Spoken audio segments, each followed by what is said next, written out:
Hello everyone, it's Chase Chappell and thank you for joining us today. We're going to be covering in this module your settings in the Business Manager and your Facebook page settings and ensuring all of your account settings overall are verified, set up correctly, and that way we can start fresh with your Facebook ads successfully having covered all the independent minor details that add up to the bigger picture. So let's go ahead and get in there. The first thing we're going to do is go to business.facebook.com and you should be able to see your business manager should look something like this. And some of the first steps we're going to take are going to begin in our business settings, which is in the bottom left here. So we'll be going to business settings. And one of the very first steps that we want to take is making sure that we've added a second admin. If you only have one admin, the chances of you getting locked out of your business manager go up. You can't recover your account if you're locked out and you have no other admin. So it's very important you have a second admin. More or less, if you forget your password, you want to be able to reach out to that person. So I would only add somebody that you trust, whether it's your spouse, a trusted friend, a trusted family member, or if it's a business partner or somebody who works with you, someone that you can trust with admin access because they will have the same access level as you. So that way, in case anything happens, you'll always have that account or person to reach out to in order to actually be able to access your business manager if anything was to go wrong.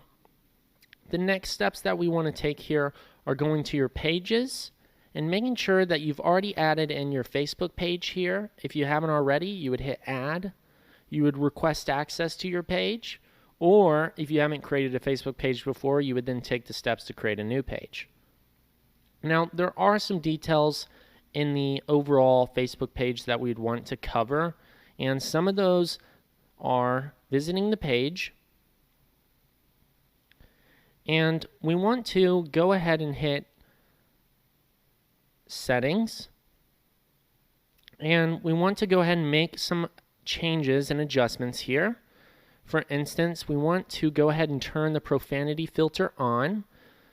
This is going to make sure that, when you're running ads, there's not a lot of, cussing and violent language that's being shown on your ads. It could potentially deter people from, purchasing. So we want to go ahead and just, filter out those comments with a profanity filter. And then right here, right above the profanity filter, there's something called page moderation. And this one's really important because with page moderation, you're going to be able to add in keywords that filter out somebody's comments and prevent them from being shown to somebody. So if somebody says fake or if somebody says a negative word that you just don't want showing up in your comments, that's going to actually show that it posted to that person on their end. But at the end of the day, that comment can't be seen by anyone. And you'll still be able to see what these comments look like, but they're going to be automatically hidden for you. So that way you don't have to hide negative comments and go through the hassle of doing all of that. So right below this video, I've actually attached a document with a list of keywords and negative words and, more profanity really to prevent people from commenting or, spreading hate words on your actual ads. And once again, we're all mature here, and some of those words, you'll see in there. We just want to make sure we exclude those. But at the end of the day, once that's actually added in, we're going to not have to worry about any, super negative comments coming through. From time to time, you'll just have to see if there is one that makes it through, and if there is, you just add it into this page moderation list. And once you add in all these negative keywords, it will end up allowing you to save at the end of this. So you'll click save. And now we've added in our, page moderation keywords to prevent people from commenting, negative words here. The next thing we want to do is make sure that you are recommended to similar pages. And then most recent comments are shown by default for your page. That's fine. And then what we want to go ahead and do is just check your page info. You want to go ahead and make sure that your name is accurate. You add a description because if you don't have a description, your page looks less legitimate. And you want to make sure Facebook trusts that you are a legitimate business because we are. And, you want to make sure you have contact info in there. So if you don't want to include your phone number, that's totally fine. You can include your email so that way people can contact you because that is important as well in case people have questions. You do want to include your website.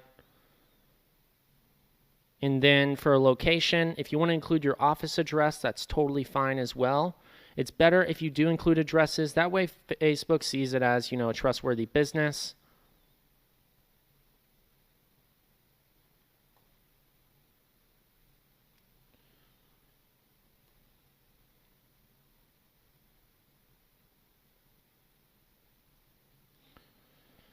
No, we do not have a physical location that we allow people to visit. Does your page travel to its customers? Yes, they can buy. And our service areas are software. For us, if you're in e-commerce, you would put that. No hours.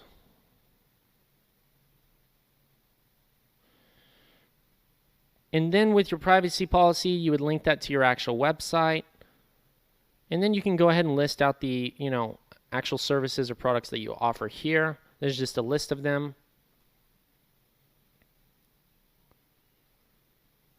And then you can go ahead and add in your Instagram account if you have one.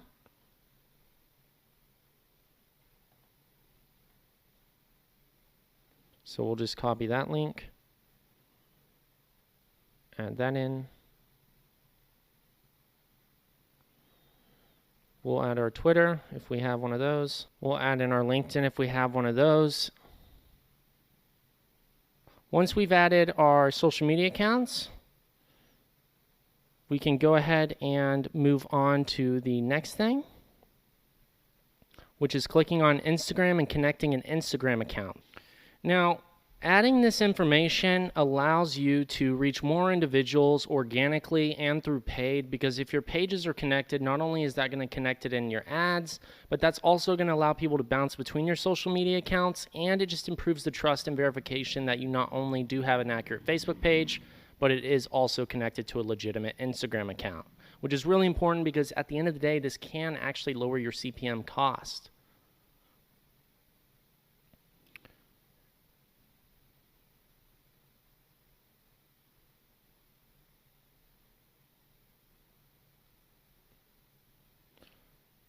Once we've done that, we want to go to templates and tabs, and we're just going to go ahead and turn off reviews. We can have reviews on our website, but not necessarily necessary on our Facebook page.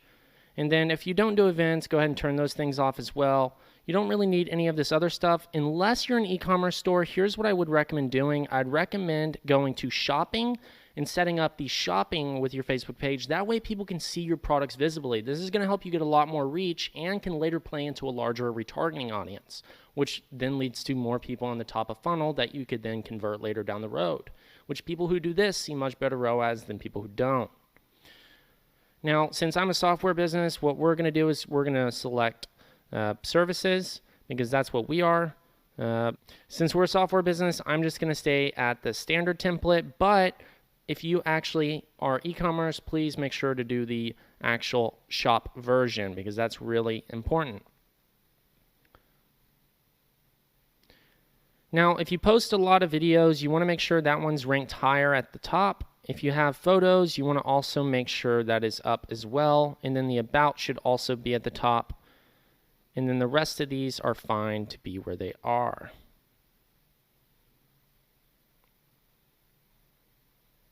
Now with messaging, you want to make sure you have a high response rate, because when people DM your page after seeing your ad, or if they have questions, you don't want a page that says typically responds within a few weeks, because Facebook's all about timing and making sure that the users on their platform are getting a good experience.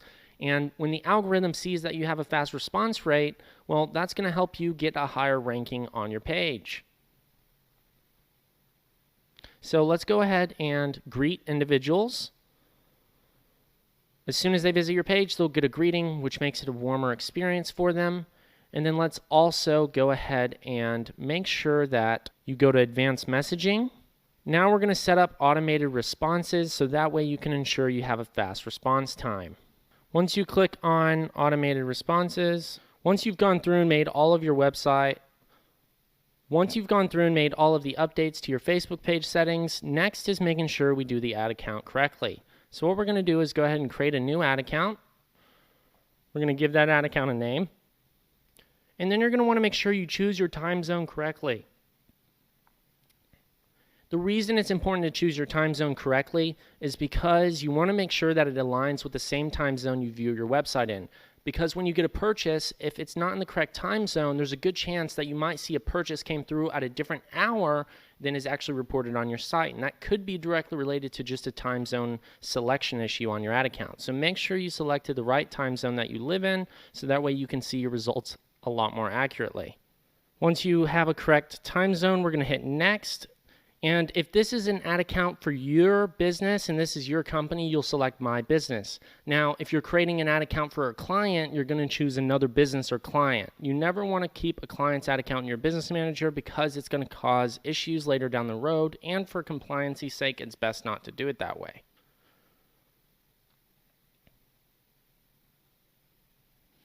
Then you're going to add yourself as someone who can manage the ad account fully. You'll assign that. You'll then add your payment info. And once you've added your payment info, what you want to do next is go to View Payment Methods.